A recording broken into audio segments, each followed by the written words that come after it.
बिस्मिल्लाहिर्रहमानिर्रहीम। अस्सलाम वालेकुम एवरीवन। पिकासा की थर्ड क्लास में आपको बेसिकली वेलकम। और इस क्लास के बाद पिकासा जो है वो इंशाल्लाह ख़त्म हो जाएगा। तो उम्मीद है आप लोगों ने प्रीवियस जो भी चीज़ें थी उसको अच्छे से देखा होगा। बाकी जो लाइव क्लास लेते हैं वो तो खैर प्रैक्टिस कर ही रहे हैं। बाकी जितने स्टूडेंट्स ऑनलाइन देख रहे हैं उनको भी चाहिए कि वो अपने असाइनमेंट हमसे शेयर करें। और अगर आपको हमारे पोर्टल का लिंक चाहिए तो वो भी हमें बताइएगा। तो हम स्टूडेंट्स उस पोर्टल के मुताबिक फिर आपको जज भी कर सकेंगे कि आप असाइनमेंट कैसे बना रहे हैं।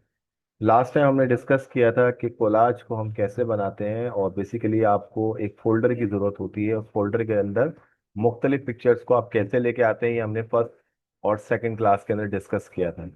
अब हम आगे बढ़ रहे हैं। आज हम इसका एक लास्ट फीचर है जो हम यूज करेंगे, दैट इज मूवी।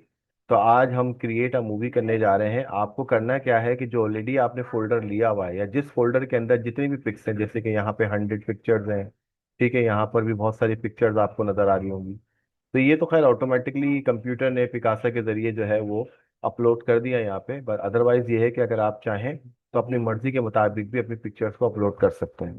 तो स्टूडेंट, जब आप ये तमाम काम कर लेंगे, जब आप एक फोल्डर बना लेंगे और आपकी तमाम पिक्चर्स इंपोर्ट होके यहाँ आ जाएंगी, तो फिर आपने जो है यहाँ क्लिक करना है जिसका नाम है क्रिएट मूवी प्रेजेंटेशन। इसके ऊपर क्लिक करें और इस तरह से जो भी फोल्डर का नाम हमने रखा था उस फोल्डर का नाम यहाँ पर आ जाएगा। अब आप सवाल ये है कि इस फोल्डर का नाम जो है वो बदलना चाहते हैं, तो उस सूरत में आप स्लाइड पे जाएंगे और इधर जो है आपके पास अलग अलग टेम्पलेट्स आ रहे हैं। पहले टेम्पलेट्स देख लेते हैं कि किस किस तरह के टेम्पलेट्स हैं, जैसे कि वो स्टाइल वाइज खुद ही एडजस्ट करेगा चीज़ों को। और यहाँ पर ये आपकी फर्स्ट जो स्लाइड अपेयर हो रही है उसके बारे में बात हो रही है। प्लस आपने ये देखा कि जो भी मैं सिलेक्शन ले रहा हूँ उसके मुताबिक काम चल रहा है। तो अगर आप इसको अपने तौर पे एडिट करना चाह रहे हैं तो उस सूरत में आप जो है वो इसको यहाँ से बदल दें। जैसे कि मैं यहाँ पर इसका नाम बदल सकता हूँ, माय फोटो एल्बम। अच्छा स्टूडेंट्स, अगर आपको डेट नहीं चाहिए तो आप बेसिकली क्या करेंगे, आप इस डेट को भी हटा सकते हैं और इवन लगा भी सकते हैं। तो मैं यहाँ पे इसको डिलीट कर देता हूँ। अब इसका नाम सिर्फ फोटो एल्बम ही रह गया। अब सवाल ये है कि क्या हम इसको एडिट कर सकते हैं, तो इसका जवाब है बिल्कुल कर सकते हैं। आप इसमें राइटिंग स्टाइल जैसे कि वर्ड, एक्सेल, पावर पॉइंट में आप करते हैं वैसे ही आप इसको चेंज कर सकते हैं। इवन आप इसका साइज वो भी बड़ा कर सकते हैं और इस साइज को आप मजीद आगे मैक्सिमम लेवल पे ले जा सकते हैं। ठीक है, तो जितना आप इसको एडजस्ट करना चाहें आप कर भी सकते हैं। प्लस इस एल्बम के जरिए ये देखें, इसके जरिए जो है आपकी चीजें जो है वो अलग अलग मामलात में आएगी। अब सेंटर कर दूंगा तो अब ये सेंटर में आ चुका है। स्टूडेंट्स, इसके अंदर आपके पास ऑप्शन है कि आप बोल्ड भी कर सकते हैं, इटैलिक भी कर सकते हैं, और एक स्टाइल होता है जिसको हम कहते हैं ऑटोमेटिक आउटलाइन। तो इसके ऊपर एक आउटलाइन आ गई है, ठीक है। और वो आउटलाइन आप देखें इस तरह से आपको नजर आ रही होगी। और आपके पीछे जो टेक्स्ट है उसका कलर भी आप चेंज कर सकते हैं। तो जैसे ही आप इस चीज को करेंगे तो आपके पास बैकग्राउंड का भी ऑप्शन आ रहा है कि आप बैकग्राउंड कलर भी बदल सकते हैं, लाइक दिस। तो आपका जो टेक्स्ट है उसके मुताबिक आप अपने बेसिकली फॉन्ट्स के मुताबिक जो है बैकग्राउंड चेक कर सकते हैं। और यहाँ पर एक ऑप्शन आ रहा है कि आप डायरेक्टली यूट्यूब पे भी इसको अपलोड कर सकते हैं। प्लस ये है कि अब हमें मूवी की तरफ जाना होगा। आप इसके अंदर कोई भी कलर जो है वो, यस, इसके अंदर सवाल आपका आ रहा है कि अगर हम इस आउटलाइन को, क्योंकि ये ऑटोमेटिक आउटलाइन है, तो हम यहाँ पर जब इसको क्लिक कर रहे हैं तो वो ऑटोमेटिकली देखें अब ये वाइट दे रहा है लाइन, पहले ये ब्लैक दे रहा था। तो ये आपकी चॉइस है कि ये ऑटोमेटिकली जो है वो खुद से एडजस्ट करेगा according to colour of the font. तो वो इस तरह से ये काम करेगा। अच्छा, दूसरी बात ये है कि हम बात कर रहे थे कि मूवीज पे जाकर अब आप इसके अंदर एक ट्रैक लगा सकते हैं म्यूजिक का। ठीक है, तो लोड में जाएंगे और इस लोड के मुताबिक आप कोई भी एक म्यूजिक ले सकते हैं जो कि इसके अंदर प्लेस किया जा सकता है। इसके अलग अलग ऑप्शंस हैं। अच्छा, यहाँ पर मेरे पास डाउनलोड में आई थिंक म्यूजिक कहीं रखा हुआ होगा, मैं देख लेता हूँ। वरना ये कि आपको अलग से डाउनलोड करना पड़ेगा। देखिए, ये मेरे पास म्यूजिक फाइल्स आ रही हैं। तो मैं यहाँ पे कोई भी एक म्यूजिक फाइल ले लेता हूँ, ओपन करता हूँ उसको। अब ये म्यूजिक जो है इसके ऊपर सेट हो चुका है। म्यूजिक की अलग अलग टाइप्स हैं, जैसे कि यहाँ पर लिखा हुआ है ट्रंकेट ऑडियो। इसमें ये होगा कि आप अपनी मर्जी के मुताबिक हर स्लाइड के ऊपर, अगर आपने पावर पॉइंट सीखा हुआ है तो आपको ये बात जरूर समझ में आएगी कि स्लाइड मीन्स द पिक्चर, उसका ड्यूरेशन 4 सेकंड है। ठीक है, यानी कि 4 सेकंड एक पिक्चर चलेगी आपके ऑडियो के मुताबिक, क्योंकि आपका टोटल जो ऑडियो होगा उसके हिसाब से कैलकुलेट करके आपकी पिक्चर्स के मुताबिक एडजस्ट कर देता है कि कितना टाइम लगेगा। नॉर्मली ये वाला जो ट्रैक है ऑडियो का वो 56 सेकंड्स का है, तो उसके मुताबिक उसने डिवाइड कर दिया 56 सेकंड्स को आपकी तमाम पिक्चर्स में। तो जितनी भी आपकी पिक्चर्स थी उसके मुताबिक ही चल रहा है। इसके बाद स्टूडेंट आपके पास एक ऑप्शन होता है फिट फोटोज इनटू ऑडियो। ये बेसिकली ये ऑप्शन था जो अभी मैं पहले बता रहा था, मगर इससे पहले वाला जो था वो आपकी मर्जी के मुताबिक आप एडजस्ट कर सकते हैं कि किस पिक्चर के ऊपर कितना ड्यूरेशन स्टे करना चाहिए। ये ओवरलैपिंग क्या होती है कि एक तस्वीर के ऊपर दूसरी तस्वीर का कितना परसेंटेज होना चाहिए, क्योंकि जब एक तस्वीर जा रही होती है और दूसरी आ रही होती है तो ऐसा ना हो कि कंप्लीटली वो तस्वीर चली जाए और उसके बाद वो तस्वीर आए। तो वो ये कहते हैं जब एक तस्वीर जा रही हो तो उसका 30% हिस्सा जो है इसके ऊपर अपेयर हो रहा हो। तो ये कुछ ऐसे काम करता है।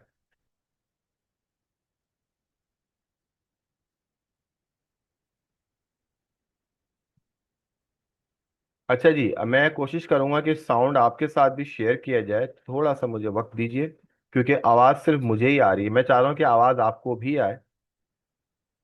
तो let me check the sound basically कि आप तक ये पहुंच रहा है या नहीं पहुंच रहा। तो यहाँ पर जो साउंड है बेसिकली ये ऑफ हुआ हुआ है, तो मैं अब आपसे ये कनेक्ट करने के लिए इसको ऑन कर देता हूँ।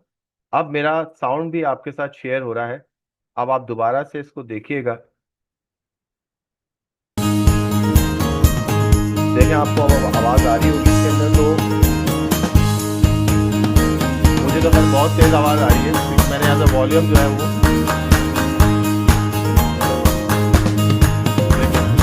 तो मुझे तो वॉल्यूम बहुत ज़्यादा तेज आ रहा है क्योंकि मैंने हैंड फ्री यूज़ किया हुआ है। तो इसी तरह से जो है हम देख रहे हैं कि अब यहाँ पर जितने भी स्टूडेंट्स जो मेरी वीडियो देख रहे होंगे तो आप अपने वॉल्यूम को एडजस्ट करें और उसके मुताबिक अपनी वॉल्यूम को कम ज़्यादा रख सकें, क्योंकि जारी बात है मैं जब रिकॉर्डिंग कर रहा होता हूँ तो ऑटोमेटिकली मेरी जो साउंड सेटिंग है वो मेरे हैंड फ्री पे होती है। ठीक है। तो आप लोग स्टूडेंट्स आप गौर से देखिएगा कि जब हम इसको अप्लाई कर रहे हैं तो इसके अंदर ट्रंकेट ऑडियो का मतलब है कि आप कितना टाइम जो है एक मतलब जो ड्यूरेशन है एक स्लाइड पे रखना चाहते हैं, प्लस इसके मुताबिक ये होगा कि जो भी मेरी अब यहाँ पर देखें तकरीबन 2 मिनट 2 20 सेकेंड्स आ रहा है। तो इसका मतलब ये है कि तकरीबन 20 सेकेंड्स 2 मिनट 20 सेकेंड्स के हिसाब से इसने जब इसको एडजस्ट किया तमाम पिक्चर्स को तो हर स्लाइड के ऊपर 10.5 सेकेंड्स का टाइम आ गया। यानी कि ये बहुत ज़्यादा है कि आप इसके अंदर पिक्चर भी ज़्यादा ऐड करें या फिर आप इस वाले ऑप्शन को अप्लाई कर दें। दूसरा ऑप्शन ये है कि लूप वाला। लूप का मतलब होता है बेसिकली एक कंटिन्यूस साइकिल होता है कि आप किसी भी चीज को बार बार करते हैं। इसका मतलब ये होगा कि वो आपकी पिक्चर्स के मुताबिक साउंड को चलाता रहेगा। ठीक है। हम्म। अब मैं यहाँ पर अगर क्रिएट मूवी कर देता हूँ तो उसके मुताबिक ये काम करेगा, मगर एक बात आप समझ लें कि इसके अंदर ट्रांसिशन स्टाइल्स होते हैं कि आपकी वो पिक्चर्स कैसे आएंगी। देखें इस पर जो है डिजॉल्व का जो है ट्रांसिशन इफेक्ट लगा हुआ है कि यानी कि तस्वीर डिजॉल्व होकर दूसरी आ रही है, और 30% ओवरलैपिंग का मतलब है एक तस्वीर जा रही होगी तो दूसरी तस्वीर उसी के ऊपर आ रही होगी। ठीक है। अब आपको मैं दूसरा दिखाता हूँ इफेक्ट ताकि आपको पता चले। आप ये सब ट्राई कीजिएगा, आप अपनी वीडियो के मुताबिक देख लीजिएगा। पैन एंड जूम, अब देखिएगा क्या होता है। अब ये चीज जूम होती हुई नजर आएगी और पैन होती हुई नजर आएगी। आप ये देखिए एक्चुअली ये फेसेस को डिटेक्ट कर लेता है और फेसेस के साथ से उसी के ऊपर जूमिंग कर रहा होता है। अगर इसको नहीं मिलता है तो कोई भी स्पेसिफिक सेंटर वो देख लेता है कि जहां पर उसको जूम करना है या पैन करना है। कहीं पे पिक्चर आपको नजर आ रही होगी जूम होती हुई, ये देखें, इसको पैन एंड जूम इफेक्ट कहते हैं। इसी तरह से इसके अंदर हमारे पास एक और ऑप्शन है जिसमें लिखा हुआ है डिजॉल्व थ्रो ब्लैक, यानी कि ब्लैक कलर से होता हुआ आपका ये डिजॉल्व होगा। सर्कल चेक कर लेते हैं। ठीक है। यहाँ पर देखें ये रहा पैन एंड जूम फेस। जो पहले मैंने किया था वो सिर्फ पैन एंड जूम था। अब ये क्या करेगा, जहां जहां फेसेस होंगे ना ये उसको बकायदा डिटेक्ट करेगा और उसके बाद फिर खुद ब खुद ये बेसिकली जूम करेगा, पैन एंड जूम करेगा। ठीक है। इसके अंदर कोई फेस नहीं था तो उसने नॉर्मली जैसा ग्लासेस को देखते हुए काम किया।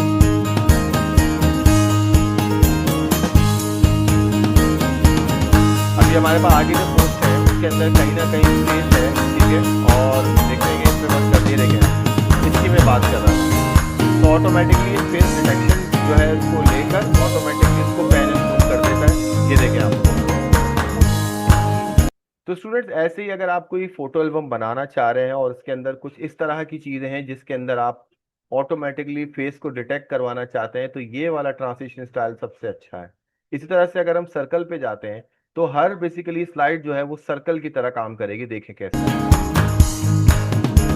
ये देखें अब जो भी इफेक्ट आ रहा है वो सर्कल के साथ आ रहा है। तो आई होप आपको ये बात समझ में आई होगी, स्लाइड ड्यूरेशन भी समझ में आया होगा, ओवरलैपिंग भी समझ में आया होगा। तो 4 second is a very standard time. इससे ज्यादा रखने पर आपकी जो प्रेजेंटेशन है वो थोड़ी लेट हो सकती है, और आप डिपेंड करता है कि आपकी पिक्चर्स की डिटेल क्या है। जैसे मुझे लगता है कि अगर ये 4 सेकेंड में कोई नहीं पढ़ पाया तो ऑटोमेटिकली मैं इसका ड्यूरेशन बढ़ा दूंगा, और अगर आपको लगता है सिर्फ पिक्चर्स हैं तो may be 4 second is very enough. अब आगे बढ़ते हैं डायमेंशंस की तरफ। स्टूडेंट्स आपके पास जो है ना यहाँ पर डायमेंशंस दे रहे हैं, यानी कि पिक्सल रेट दे रहा है। जितने अच्छे पिक्सल आप चाहते हैं, मैक्सिमम लेवल पर 1080 पिक्सल्स है। ये एचडी सुपर एचडी आप कह सकते हैं। ये जो आप यूट्यूब पे वीडियोस देखते हैं वो आपके पास नॉर्मली तीन बेसिकली स्टैंडर्ड्स पे आ रही होती हैं। 340 पर आ रहा होता है, 720 पे आ रहा होता है, या 1080। 1080 जो है एचडी स्टाइल होता है जिसके अंदर हाई क्वालिटी ग्राफिक्स की वीडियोस आपको नजर आ रही होती है जिसमें पिक्सल नहीं फटते। इसके बाद कैप्शंस। अगर पिक्चर के अंदर कोई कैप्शन मौजूद है, ठीक है, यानी कि उसका नाम मौजूद है, तो फिर ऑटोमेटिकली इसके नीचे आना चाहिए। इसके अंदर कोई कैप्शन नहीं आ रहा, हालांकि जो तस्वीरों के जो नाम होते हैं जो हम रखते हैं उस हिसाब से ये काम कर रहा है।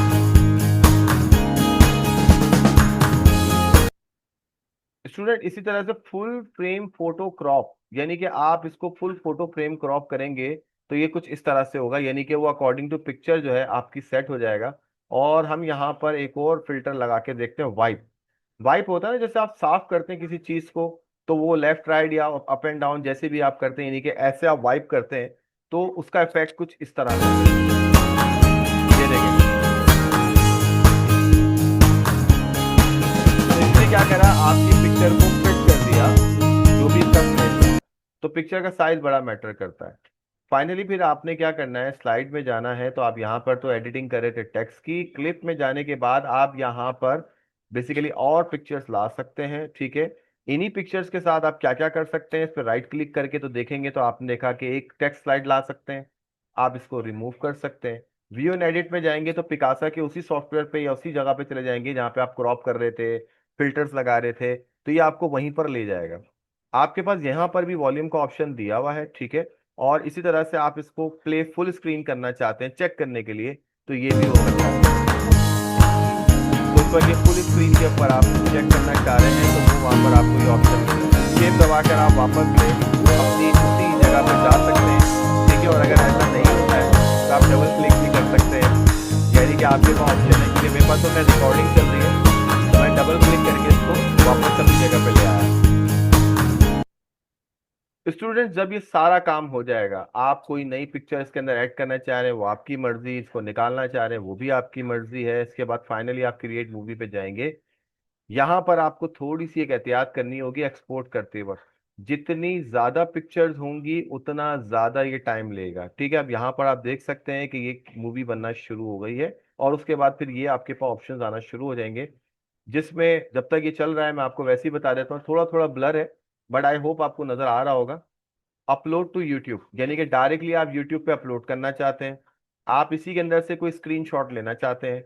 आप इस क्लिप को एक्सपोर्ट करना चाहते हैं, क्योंकि नॉर्मली अभी ये वीडियो फाइल बनी नहीं है क्योंकि ये पिकासा में मौजूद है। पिकासा के अंदर रहते हुए तो आप चला सकते हैं मगर बाहर नहीं चलाएंगे इसको, क्योंकि अभी ये पिकासा की फाइल है। दूसरा आपके पास एक ऑप्शन है रीसेट स्टार्ट एंड एंड, यानी कि आप इसकी तमाम सेटिंग्स को रीसेट कर सकते हैं अंडू ऑप्शन से भी और रीडू ऑप्शन से भी, ठीक है जी। तो आप यहाँ देख सकते हैं कि ये भी ज्यादा पिक्चर्स और साउंड और जो भी आप सेटिंग्स लगाते हैं उसकी बुनियाद पर ये इस तरह से काम कर रहा है। तो जैसे ही कंप्लीट होता है फिर हम आगे का स्टेप देखते हैं कि हम आगे इसके साथ और क्या कर सकते हैं। ओके स्टूडेंट्स, आपकी वीडियो रेडी है, ठीक है, और आपको साउंड भी सुनाई दे रहा होगा क्योंकि जो मैंने इसके ऊपर इम्प्लीमेंट किया है। अब फाइनली आपको क्या करना होगा, एक्सपोर्ट करना होगा इस क्लिप को, ठीक है। अब आप इसको नॉर्मली बेसिकली जैसे वीडियोस चलती हैं वैसे चलाना चाहते हैं तो उसके लिए आप इसको एक्सपोर्ट लाजमी करें। क्योंकि वरना ये फिर इसी के अंदर रहेगी। ठीक है, तो एक्सपोर्ट क्लिप करेंगे, ये दो ऑप्शन में तो मैं आपको बता चुका था कि अगर आप इसका स्क्रीनशॉट लेंगे तो देखें यहाँ पर एक स्क्रीनशॉट जो है वो कैप्चर हो गया। आप डायरेक्टली अपलोड करेंगे तो उसके लिए आपका यूट्यूब का अकाउंट ओपन होना चाहिए, और एक्सपोर्ट क्लिप करने पर आपके पास जो ऑप्शन अब आने जा रहे हैं, देखें अब ये मूवी सेव कर रहा है। अभी तो सिर्फ बनाई थी इसने, अब ये सेव कर रहा है इसको। ठीक है, तो उसमें भी ये स्पीड से करता है काम, मगर जारी बात है अगर मूवी की लेंथ जो है ज्यादा है तो उस सूरत में वो परसेंटेज वाइज आपको यहाँ पे बता रहा होता है कि ये कितना पहुंचा है। तो जैसे ही हमारा कंप्लीट होता है, ठीक है, फिर हम नेक्स्ट स्टेप की तरफ जाएंगे कि एक्सपोर्ट क्लिप करते वक्त हम किन बातों का ख्याल रखेंगे ताकि हमारी मूवी प्रॉपरली बाहर निकलने के बाद चले।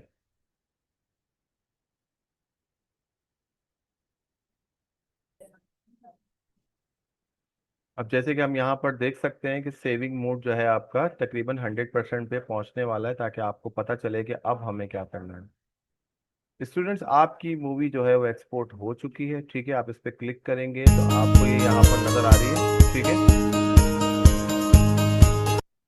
अच्छा जी, अब हम इसको देखते हैं कि हमारे किस एरिया पे ये जा चुकी है। यानी कि नॉर्मली ऐसा होता है कि आप जब डॉक्यूमेंट्स वगैरह ओपन करते हैं तो उसके अंदर एक वीडियो ऑप्शन होता है आपके पास।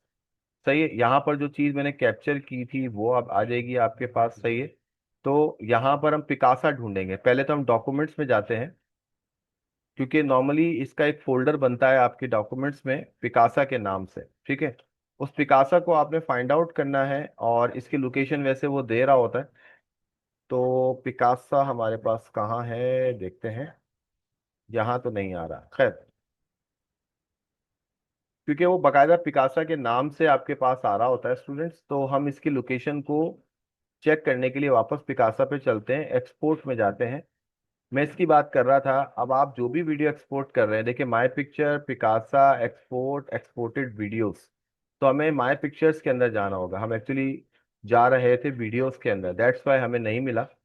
अब यहाँ पर हम माई पिक्चर में जाते हैं जहाँ पे ऑलरेडी आपके पास जो है फोल्डर बना होता है पिकासा के नाम का। तो स्टूडेंट्स, ये रहा पिकासा का फोल्डर, और इसके अंदर जो मैंने वीडियो कैप्चर की वो यहाँ आ गई। एक्सपोर्ट करूंगा वो यहाँ आएगी। ठीक है, मूवीज भी यहाँ पर आ रही हो, कोलाज जो हमने बनाए थे वो आपने यहाँ पर देखे थे लास्ट टाइम, ये देखें। तो आपके पास पिकासा का जो ये फोल्डर होता है इसके अंदर आपकी जो जो जो चीजें आप काम करेंगे ये उसको एक्स्ट्रा जो भी समझ लें कि स्पेस लेकर आपके फोल्डर्स के नाम रखकर ये काम करता है। तो एक्सपोर्ट वीडियोस के अंदर हम चलते हैं। अब मैं इसको प्ले कर रहा हूँ, ठीक है, और जो कि पिकासा पे प्ले नहीं कर रहे हम, नॉर्मली बाहर कर रहे हैं, ये देख सकते हैं आप। तो आपकी मूवी जो है वो रेडी हो गई। इसमें एक बात ध्यान में रखिएगा कि ये फोटोज बनाता है, फोटोज की वीडियो बनाता है। ठीक है, और इसी तरह से मैं आपको यहाँ पे एक बात बताने जा रहा था कि जब आप एक्सपोर्ट करेंगे, यहाँ से बाहर निकालेंगे चीज़ों को, तो एक तो लोकेशन आ रही है उसका नाम रख सकते हैं। आप add number of file name भी रख सकते हैं, नाम रखना चाहें। आप यहाँ से पिक्सल जो है वो एडजस्ट कर सकते हैं, अगर आप ओरिजिनल साइज के साथ जाएंगे तो ये रख सकते हैं। इमेज की क्वालिटी ऑटोमेटिक खुद सेट करता है। एक्सपोर्ट मूवी यूजिंग, इसके अंदर गड़बड़ करते हैं सबसे ज्यादा, क्योंकि रीजन ये है कि फर्स्ट फ्रेम का मतलब है सिर्फ पहली वाली जो पिक्चर है उसका फ्रेम बन के आ जाता है। नॉर्मली वो मूवी नहीं जाती, आपको इसके ऊपर टिक करना होगा अगर आपको मूवी चाहिए। और स्टूडेंट्स, आप इसके ऊपर अपना वाटर मार्क भी लगा सकते हैं। एक्सपोर्ट करने पर वही वाला ऑप्शन होगा जो सेविंग का ऑप्शन आ रहा था। जैसे ही मैं एक्सपोर्ट करूंगा ऑटोमेटिकली आपकी ये मूवी उसी जगह पे जाएगी जो फोल्डर अभी हम थोड़ी देर पहले देख रहे थे। यानी कि ये रही आपकी मूवी। ठीक है, दो मूवीज आपके सामने नजर आ रही हैं, इनको मैं चला देता हूँ।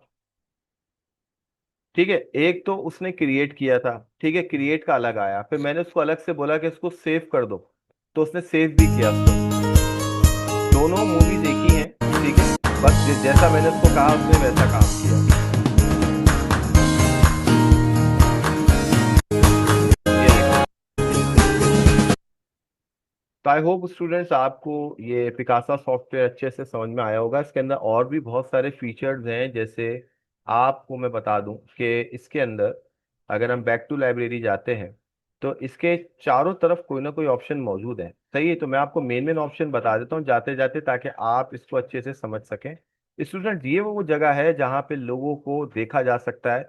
यानी कि ये वो लोग होंगे, मिसाल के तौर पे ये फेसेस जो है ना वो क्रॉप कर लेता है। आपके पास जितनी भी पिक्चर्स आपने अब तक अपलोड की हैं उनमें से ये फेसेस निकालता है। ठीक है, और सबके फेसेस आपके पास शो हो रहे होते हैं। इवन आपके पास जो है यहाँ पर जितनी भी आपने, मिसाल के तौर पे ये देखें, ये आप देख सकते हैं मैंने जितनी पिक्चर्स अपने लास्ट टाइम की जो सेरेमनी की थी, इवेंट्स की थी, उसमें से इसने फेस डिटेक्शन करी, और इसके अंदर आप चाहें तो इनके नाम भी ऐड कर सकते हैं। ठीक है।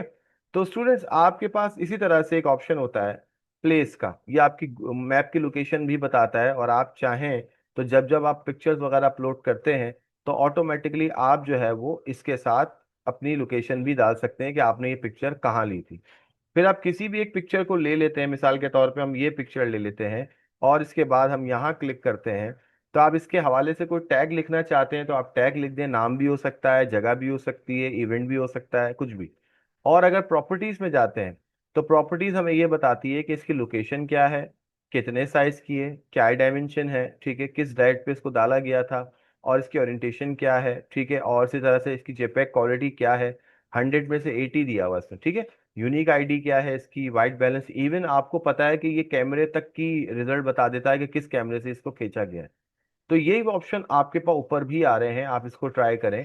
पिकासा एक बड़ा बेहतरीन सॉफ्टवेयर है, ये इन तमाम उन लोगों के लिए जो नॉर्मली ग्राफिक डिजाइनिंग को डिटेल में नहीं जानते और उनको बस फौरन से ग्राफिक डिजाइनिंग करनी है, तो उनको इधर जो है ना चीजें बनी बनाई मिल जाती हैं। ठीक है जी। तो अच्छे से ट्राई करें, और आप भी कोई मूवी बनाएं अपने घर वालों की या फिर अपने किसी भी इवेंट की, और हमसे शेयर करें। Thank you. Take care and अल्लाह हाफिज।